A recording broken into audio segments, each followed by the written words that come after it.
à la modélisation d'une action mécanique. Intéressons-nous à l'action mécanique exercée par la raquette sur la balle au moment de la frappe. Comment la modéliser? Tout d'abord, il faut savoir qu'une action mécanique se modélise par une force. Et lorsqu'on étudie une force, on s'aperçoit qu'elle possède 4 caractéristiques.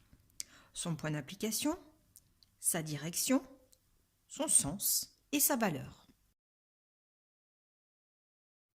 Son point d'application, c'est le point où s'exerce l'action, c'est-à-dire le point de contact ou le point situé au centre de la surface de contact entre la balle et la raquette.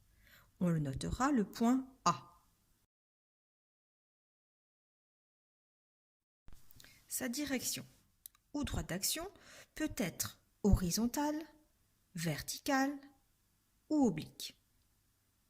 Ici, la direction est horizontale. Maintenant son sens. Il peut être vers le haut, vers le bas, vers la gauche, vers la droite. Ici, il est vers la droite. Et enfin, sa valeur, qui s'exprime en newtons et peut être plus ou moins grande. Ici, on lui donnera une valeur de 1000 newtons.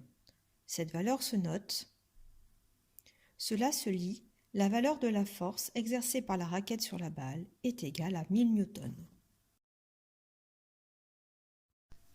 On se rend compte au final qu'une force se modélise par un point d'application, le point A, et un segment fléché qui a la direction et le sens de la force. Pour plus de précision, il est possible de choisir une échelle qui donne une longueur au segment. Nous pouvons prendre l'échelle de 1 cm pour 200 newtons. Pour représenter 1000 newtons, la longueur du segment fléché sera donc de 5 cm.